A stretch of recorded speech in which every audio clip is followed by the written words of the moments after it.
Picture this. Chicago's Millennium Park Sculpture Garden cordoned off for a private event. A billionaire's daughter celebrating her 7th birthday with $50,000 worth of perfection. Designer balloon installations, gourmet catering, guests who arrived in chauffeur-driven cars. And on a bench just outside the velvet ropes, a boy in hand-me-down jeans clutches a beat-up ukulele. Watching the celebration, he could never afford to attend. When the billionaire father notices this intruder, he strides over with purpose. Every wealthy parent at the party watches, waiting for the uncomfortable moment when privilege reminds poverty to keep its distance. What he does next shocks everyone in attendance and sets off a chain reaction that changes hundreds of children's lives forever. If you've ever witnessed a moment that completely shattered your assumptions about people, drop a comment right now, because this story will restore your faith in humanity. Warren Elmhurst didn't just have money. He had the kind of wealth that opened doors before you even knocked, the kind that made problems disappear with a single phone call, the kind that his daughter Parker would inherit before she even understood what a dollar could buy. He was Chicago's golden boy, entrepreneur, philanthropist in name, the man whose face appeared on magazine covers with headlines like the Midas Touch and Building Empires. He had everything, or so everyone thought. On this breezy afternoon in late spring, Warren had reserved Millennium Park Sculpture Garden exclusively for Parker's 7th birthday. No expense had been spared. None. Professional event coordinators had transformed the space into something out of fairy tale. Balloon animals weren't just handed out. They were crafted by an artist flown in from New York. The cake wasn't from a bakery. It was a 3-tier masterpiece created by a pastry chef who trained in Paris. Even the gift bags cost more than most families spent on groceries in a month. 50 children ran through the garden, their designer outfits pristine, their laughter practiced and performative. These weren't Parker's friends. Not really. They were the children of Warren's business associates, investors, board members, kids whose parents had RSVP'd enthusiastically, seeing opportunity in buttercream frosting and party favors. Warren stood at the edge of the celebration, phone in hand, half watching his daughter while responding to emails that simply couldn't wait. This was what successful parenting looked like, wasn't it? Providing the best of everything. Creating memories money could buy. But if he'd really looked, at Parker's face, he would have seen the truth. She stood in the center of the chaos, surrounded by children who barely knew her name, drowning in rapt presents from people who'd never asked what she actually wanted. Her smile was polite, practiced, the kind wealthy children learn early, the kind that says, "Thank you," while meaning, "I'm so lonely I could disappear." Parker didn't want a $50,000 party. She wanted one friend. Just one. Someone who saw her, not her last name. Someone who liked her for reasons that had nothing to do with the size of her house or the exotic locations of her family vacations. So she did what she always did when the noise got too loud and the loneliness too heavy. She drifted to the edge of the party, found a quiet corner behind a sculpture, and sang to herself, softly, gently, "You are my sunshine," the song her grandmother used to sing before she passed, back when someone in Parker's life had loved her without agenda. Her voice was sweet and clear, untrained but honest. Music was her only real joy, her private escape from a world that felt hollow despite its shine. Warren Elmhurst could buy his daughter anything except the one thing she desperately needed, a real friend who saw her, not her privilege. A moment of authentic connection in a life built entirely on transaction. He didn't know it yet, but that moment was about to arrive from the most unexpected source. Milo didn't have a last name that opened doors. He didn't have a trust fund or a portfolio or parents who networked over canapes. Well, it was a ukulele his uncle had given him 3 years ago, an instrument held together with super glue and stubborn hope. He was 10 years old, small for his age, wearing jeans that used to belong to a cousin, and sneakers that had more holes than sole. His backpack was patched with duct tape. His lunch at school was usually whatever the free program provided. His mom worked 2 jobs, morning shift at a diner, evening shift cleaning offices, and still, they barely scraped by. But Milo had something that poverty couldn't touch, a gift. Music made sense when nothing else did. When his mom came home too exhausted to talk, when the apartment felt too small and too empty at the same time, when other kids at school looked through him like he was invisible. Music was a language that never lied, never judged, never asked what neighborhood he lived in. Every afternoon after school, Milo came to Millennium Park. He had a bench, his bench, though no one had assigned it to him. He'd sit there for an hour or two, playing songs he'd taught himself from YouTube videos watched on the library computer. Sometimes tourists would stop, listen, drop coins into his open ukulele case. Sometimes they'd just walk past. He wasn't there to beg. He was there because the park felt bigger than his life, because the sky above the sculptures reminded him that the world was larger than his circumstances, because music was the only thing that made him feel like he mattered. This particular afternoon, Milo had just settled onto his bench, fingers positioning on the worn frets, when he heard something that made him freeze. A girl's voice, singing, not the loud, performative singing of someone showing off, but the quiet, aching kind that comes from a lonely place. The kind he recognized because it sounded like his own. He looked up and saw the party, the kind of event that existed in a completely different universe from his own. Balloons that probably cost more than his monthly rent. A cake that looked like architecture. Children in clothes that had never seen the inside of a thrift store. And there at the edge of it all, partially hidden by a bronze sculpture, was a girl in a pink dress, singing to herself like she was the only person in the world. Milo's fingers hesitated on the strings. Should he approach?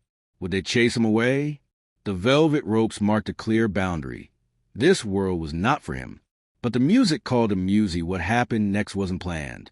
It wasn't coordinated. It was just two kids who loved music, finding each other across an impossible divide. Milo took a breath, stood up, and walked toward the singing. His heart hammered against his ribs. With each step closer to the velvet ropes, he expected someone to stop him, to ask what he was doing, to remind him he didn't belong. But nobody noticed. The adults were too busy networking, the children too absorbed in their own orbits. Parker's voice grew clearer as he approached. "You are my sunshine, my only sunshine." Milo found a gap in the sculptures, just close enough to see her. And then, without overthinking it, he started to play. Softly at first, matching her melody, letting the ukulele speak what words couldn't. Parker's head snapped up, her eyes wide with surprise. For a heartbeat, she just stared. Then her face transformed.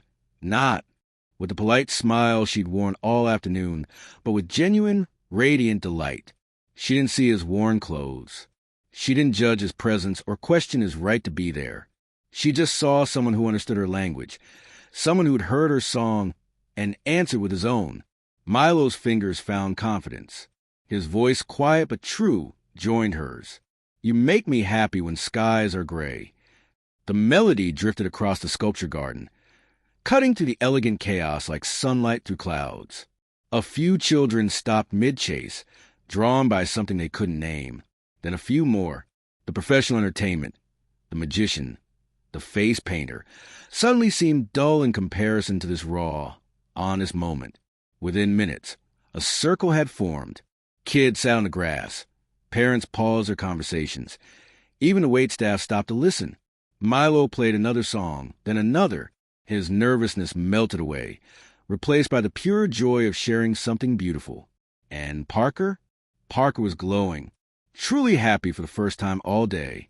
She clapped along, sang harmonies, laughed in a way that had nothing performative about it. This was what she'd been missing.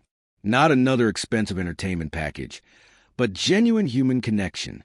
Someone making music, not because they were paid to, but because they couldn't help it.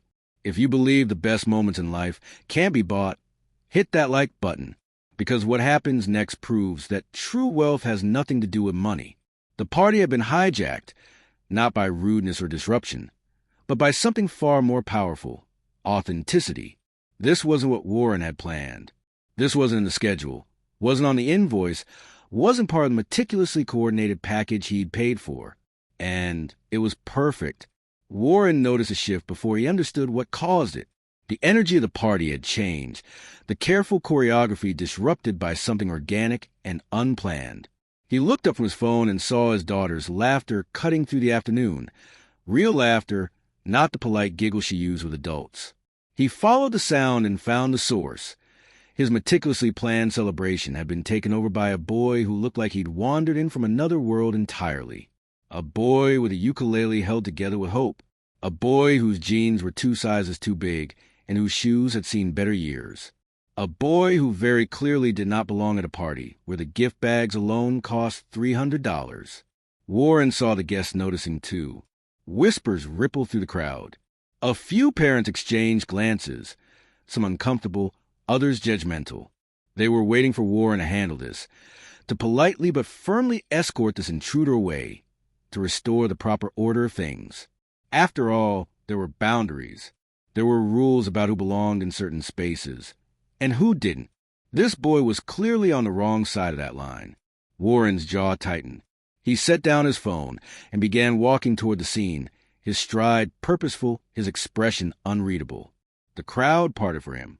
Some guests smiled sympathetically, anticipating the awkward moment about to unfold. Others looked relieved that someone was finally going to address the situation. Milo saw him coming.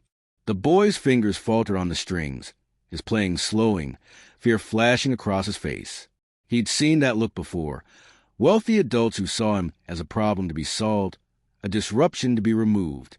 But Parker, lost in the music, didn't notice. She was still singing, still clapping, still radiating the kind of joy Warren hadn't seen in her face in years. Maybe ever. Warren reached them. The circle of children went silent. The adults leaned in, curious how he'd handle this delicate situation. And then Warren Elmhurst did something that shocked every person at that party. He crouched down, not standing over the boy, not looming with the full weight of his authority and wealth. He lowered himself to Milo's level, equalizing their heights, meeting the boy's frightened eyes with something that looked remarkably like respect. He listened, really listened, to the final notes of the song, to the trembling of Milo's hands, to the hush that had fallen over the garden. Then he looked at his daughter, at the light in her eyes, the genuine smile on her face, the way she'd unconsciously moved closer to this stranger who'd given her something more valuable than any rap gift. Warren's voice, when he finally spoke, was gentle. "Would you play one more for my daughter? This is the happiest I've seen her all day." The words hung in the air like a benediction. Milo blinked, certain he'd misheard. The guests stood frozen, processing what had just happened. Parker's face split into the widest smile, and she threw her arms around both of them, her father and her new friend, in a hug that shattered every assumption about how this moment was supposed to unfold. Milo's fingers found the strings again, this time steady with permission, with validation. And the song he played next, a gentle, hopeful melody about sunshine and friendship, was the most beautiful one yet. Warren stayed crouched there, listening, and in that moment something fundamental shifted in his understanding of the world, of wealth, of what his daughter actually needed, of what he'd been getting so catastrophically wrong. When the song ended, Warren didn't just thank Milo and send him on his way. He didn't slip him $100 bill and return to his networking. Instead, he did something that would ripple far beyond a single afternoon. He asked questions. Where did Milo learn to play? Did he take lessons? What other songs did he know? Milo answered shyly, explaining he'd taught himself from free videos online, that he couldn't afford lessons, that music was just something he did because it made the hard days easier. Warren listened. And then, right there in front of Chicago's elite, surrounded by people who measure success in stock portfolios and property values, he made an announcement that would change everything. I want to sponsor music lessons for you, Milo. Not just a few sessions, real, ongoing instruction with a professional teacher. And not just for you. He stood, addressing the entire party now. For any child in your neighborhood who wants to learn, any kid who has a gift but not the means, we're going to create a program. A real one. The guests stood stunned. A few began to clap, uncertain at first, then building into genuine applause. Warren pulled out his phone, not to check emails this time, but to start making calls. Calls to music teachers he knew. Calls to community centers. Calls to people who could turn this moment of clarity into lasting change.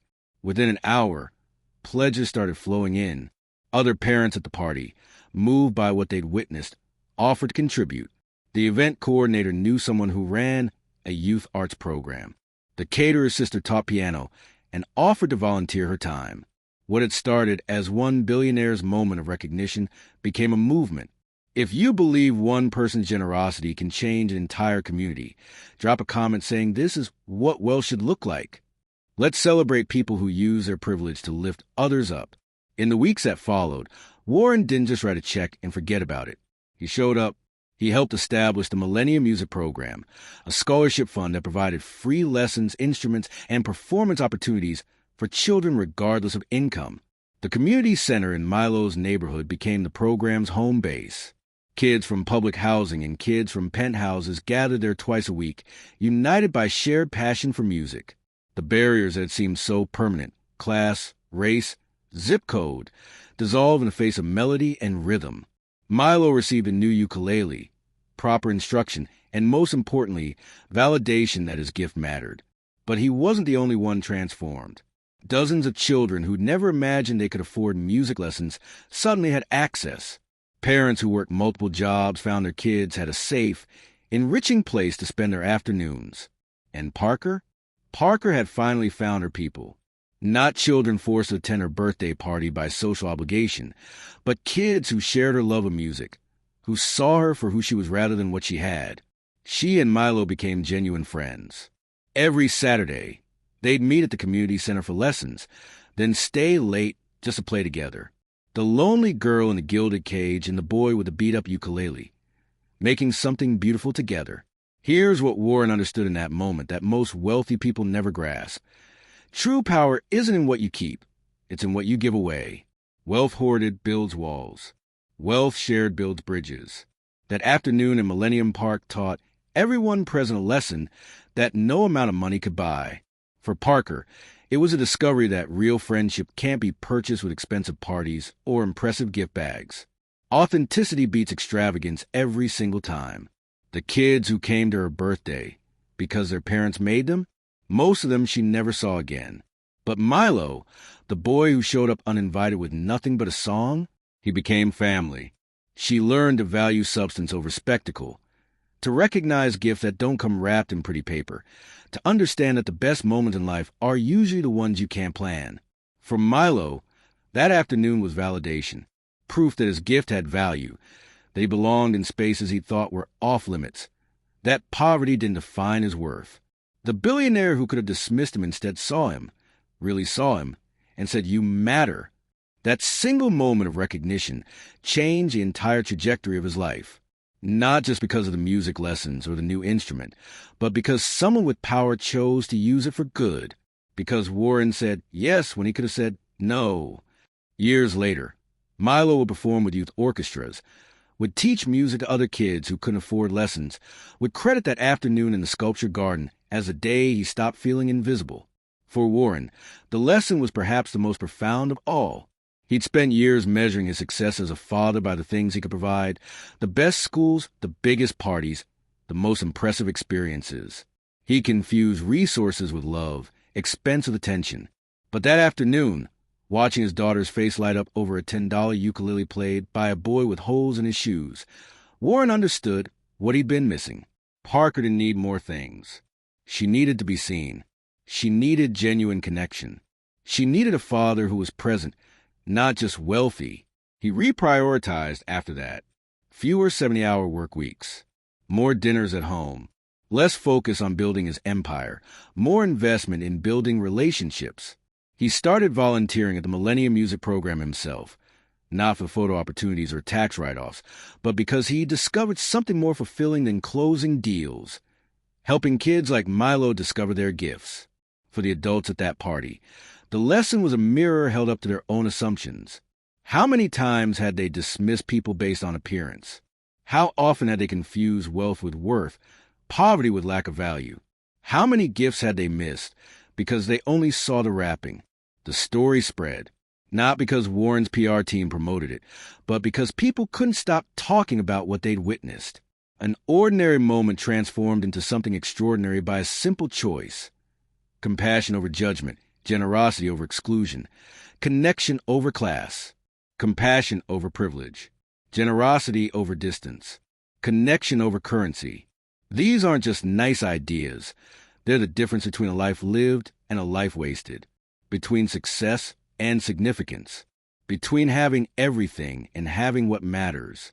The Millennium Music Program is still running today, years after that afternoon in the Sculpture Garden. Hundreds of children have passed through its doors. Some have gone on to music schools and professional careers. Others just found community where they belonged, a place where their gifts were celebrated regardless of what their parents earned. The program hosts an annual concert every spring in that same Sculpture Garden where it all began. It's open to the public, free admission, just kids making music together. Parker and Milo perform a duet every year. Tradition now, a reminder of how it started. Warren attends every concert. He sits in the back row, never seeking recognition, just watching children discover what his daughter discovered. That the most beautiful moments are often the simplest, that wealth means nothing if it builds walls instead of bridges, that a single choice to see the humanity in another person can change everything. The story of that birthday party. The billionaire who could have dismissed a poor kid with a ukulele, but chose generosity instead, became legend in Chicago's philanthropic circles. Other wealthy families started asking themselves harder questions about how they use their resources. Other community programs launched, inspired by the model, but the real legacy wasn't measured in programs or donations. It was measured in individual lives transformed, in Milo's confidence, in Parker's understanding of what matters, in Warren's evolution from a man who had everything to a man who knew what to do with it. If this story touched your heart, share it with someone who needs to hear it today. Drop a comment telling me, have you ever witnessed a moment where someone chose generosity over judgment, where compassion won over convenience? I want to hear your stories. And don't forget to subscribe to Earthly Tales for more stories that remind us what it means to be truly human. The world changes when we choose connection over separation, when we see people instead of circumstances, when we recognize that the kid with holes in his shoes might have exactly what the kid in designer clothes needs most. Not every story has a billionaire savior, but every story has opportunities for generosity. Every day presents moments where we can choose to build bridges or reinforce walls, where we can see people or see only their packaging. Warren Elmhurst had the resources to make a big difference, but the lesson scales down to any life, any budget. You don't need millions to recognize someone's gift. You don't need wealth to offer validation, to create space for connection, to choose compassion over convenience. Maybe it's the kid at your child's school who sits alone at lunch. Maybe it's the co-worker everyone dismisses. Maybe it's a street musician you usually walk past without stopping. Maybe it's just slowing down long enough to see people, really see them, instead of rushing past in your own bubble. Where in your life can you build bridges instead of walls? Where can you recognize gifts that don't come wrapped in privilege? What velvet ropes can you remove to let connection happen? These aren't rhetorical questions. They're invitations to examine your own assumptions, your own boundaries, your own definitions of who belongs in your world and who doesn't. For Parker, Milo, and everyone at that birthday party, it was an afternoon no one would forget, not because of what was spent, but because of what was shared, not because of the expense, but because of the connection, not because of the spectacle, but because of the song. And maybe that's the real definition of wealth. Having something so beautiful, you can't help but give it away. Having resources and choosing to share them. Having power and using it to lift people up rather than keep them out. Warren could have protected his daughter's birthday from disruption. He could have maintained the boundary between his world and Milo's. He could have let the afternoon proceed exactly as planned. Instead, he crouched down to a child's level and said, "Play one more song." That choice, that single, beautiful choice, changed everything. For Milo, who learned his gift mattered. For Parker, who found a real friend. For Warren, who discovered what wealth is actually for. And for all of us, who get to decide every single day whether we'll build walls or bridges, whether we'll see people or just circumstances, whether we'll let the music in or keep it on the other side of the velvet ropes. The ukulele is still playing. The question is, are you listening? See you in the next story. And remember, the best gifts in life can't be bought. They can only be shared. Red heart.